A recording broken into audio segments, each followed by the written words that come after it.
ఎప్పుడైనా అమ్మో! ఇదేంటో తెలీదు ఈ కోవిడ్ ఎందుకెళ్తున్నావు ఇంట్లోంచి బయటికి? ఉండిపో పర్లేదు ఇప్పుడు నువ్వు చేయకపోతే ఏం గాదు. నీకేమన్నా అయితే మేము తట్టుకోలేము అనేసి మిమ్మల్ని ఆపిన సందర్భాలేమైనా ఉన్నాయా ఇంట్లో? లేదు మేడం. నా పేరు మూడెడ్ల ధనలక్ష్మి మేడం. తూర్పు నియోజకవర్గం దేవినేని అవినాష్ గారు ఇన్ఛార్జిగా వహిస్తున్నటువంటి 6వ డివిజన్ నుంచి నేను వచ్చాను మేడం.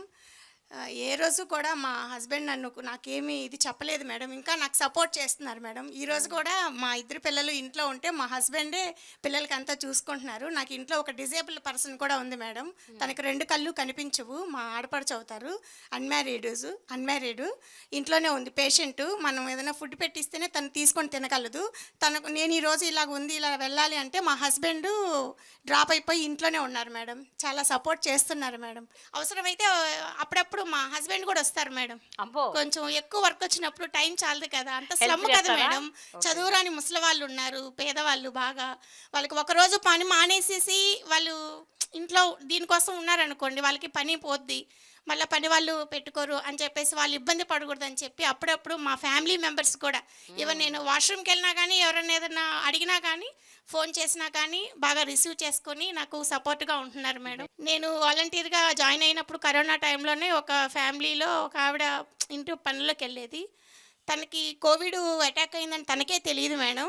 వంటగదిలోనే ఉండిపోయింది 2 రోజులు. మేము విజిట్‌కెళ్ళి సర్వేలకెళ్ళినప్పుడల్లా ఫ్యామిలీ మెంబర్స్ మాట్లాడుతున్నారు గానీ, తను నాకు కనపడట్లేదు. మాట్లాడట్లేదు. నేను అడిగితే ఊరెళ్ళిందన్నారు. 2 రోజులు తను ఎళ్ళదు అని చెప్పేసి, తను పనిచేసే వాళ్ళ ఓనర్స్‌ని అడిగాను మేడం నేను మామూలుగా. హ్మ్. తను రావట్లేదమ్మా, ఫోన్ కూడా లిఫ్ట్ చేయట్లేదన్నారు. తర్వాత నేనెళ్ళి తనతో మాట్లాడి వంటగది ఉంది. గోడ దగ్గరికెళ్ళి పిలిచి మాట్లాడితే తను ఏడ్చింది మేడం. మా అయ్యో! ఇంట్లో మా హస్బెండ్‌కి కూడా తెలీదండి. నాకు నీరసంగా ఉందన్నాను. తను నాకేదో అయ్యిందని ముట్టుకోకూడదని మా హస్బెండ్ కూడా నన్ను అసలు పట్టించుకోలేదు అంటే, వెంటనే వాళ్ళకి రేషన్ గూడా ఇప్పించి నేను ఇంటికి తీసుకెళ్ళి ఇచ్చాను మేడం. 20 కిలోల బియ్యం నేను మోసుకొనెళ్ళి వాళ్ళ ఇంటికి ఇచ్చాను మేడం. చాలా హ్యాపీగా ఫీల్ అయ్యింది. అలాగే మందులు గూడా మా ఆశా వర్కరు, ఏఎన్ఎం సహాయంతో మందులు గూడా ఇప్పించాం మేడం. ఒక లేడీకి నేను మామూలుగా డీటెయిల్స్ అడగమని జాయిన్ అయినప్పుడు అడిగాను మేడం. బుక్ పెట్టి నోట్ చేసుకుంటున్నా. అతను కొంచెం జనసేన ఇదనమాట. హ్మ్. టీడీపీ జనసేన. మమ్మల్ని చూడగానే డోరేసేశారు మేడం. 2 రోజులెళ్ళాను. 3 రోజులెళ్ళాను. తర్వాత ఫోర్త్ డేకి వాళ్ళ మిసెస్ కొంచెం ఇదయ్యి, "ఎందుకండి డీటెయిల్సు?" అంటే, "కాదండి రాసుకోవాలి. మీకేదన్నా గవర్నమెంట్ నుంచి వచ్చే హ్మ్. పథకాలు మీకు మేము చెప్పాలి. మీకు ఎలిజిబుల్ అయితే పెట్టిస్తామండి. డీటెయిల్స్ ఇవ్వండి" అంటే వాళ్ళ మిసెస్ ఇచ్చారు మేడం. హస్బెండ్‌కి తెలియకుండా ఇచ్చారు ఆధార్ అవన్నీ. హ్మ్. ఆవిడప్పుడు ప్రెగ్నెంట్ మేడం. 2 మంత్స్ తర్వాత హాస్పిటల్‌కి తీసుకెళ్లారు ఆమెని. కంగారులో ఆధార్ లేదు.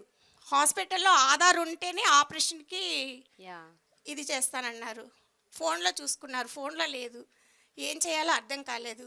అప్పుడు తను స్ట్రెచ్చర్ మీద పడుకొనున్న తను నాకు ఫోన్ చేయమని వాళ్ళ హస్బెండ్‌కి చెప్పింది మేడం. తన ఫోన్ ఇచ్చి. హ్మ్. తను ఫోన్ చేస్తే నైట్ 10:30 మేడం. నేను ఆధార్ వాట్సాప్ పెట్టాను.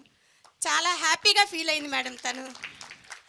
అదే ఫ్యామిలీ తిరుమల ఎళ్లారు మేడం. ఆ! 2 మంత్స్ బ్యాక్. తిరుమలకెళ్తే మార్నింగ్ 6కి అందరి ఆధార్‌లున్నాయి. హస్బెండ్ ఆధార్ లేదంట మేడం ఆ రోజు. నువ్వే ఆధార్ బండి నంబర్ పెట్టావు. ఇస్తేనే ఆధార్ నంబర్ ఇస్తేనే టికెట్ ఇస్తానన్నారంట మేడం టీటీడీలో. అక్కడ వాళ్ళు చెప్పారంట, "మీరెక్కడి నుంచి వచ్చారంటే విజయవాడ" అంటే, "ఆధార్ మాది లేదండి పంపించండి" అంటే, "మీ వాలంటీర్ ఉంటారు కదా! వాళ్ళ దగ్గర ఉంటాయి డీటెయిల్స్ కాల్ చేసి తీసుకోండి. ఆధార్ ఇస్తేనే మీకు టోకెన్ ఇస్తాము, టికెట్ ఇస్తాము దర్శనానికి" పక్కన నిల్చోబెట్టారంట మేడం. ఆళ్ళ మిసెస్ అప్పుడు మళ్ళీ ఫోన్ చేసింది మేడం.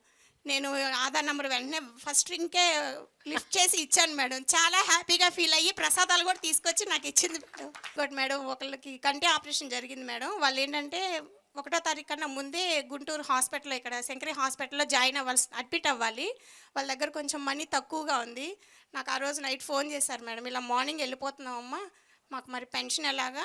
వచ్చాక తీసుకుంటానులే అమ్మా ఉంచండి" అన్నారు మేడం. ఇంకా ఆ రోజు నైట్ నాకు చెప్పారు. వాళ్ళొచ్చి ఇక్కడ అడ్మిట్ అయిపోయారు మేడం. వెళ్ళే ముందు ఫోన్ చేయండి అన్నాను మేడం. కానీ నాకు ఫోన్ చేయలేదు. ఈవినింగే వచ్చేసారంట. ఇంకా వాళ్ళ కొడుకు కూడా, కోడలు కూడా నాకేం చెప్పలేదు మేడం. అందరూ హాస్పిటల్‌కి వచ్చేసారు. చిన్న పిల్లలు అది ఉన్నారు ఆయనకి మనవళ్ళు, మనవరాళ్ళు తీసుకొని వచ్చేసారు.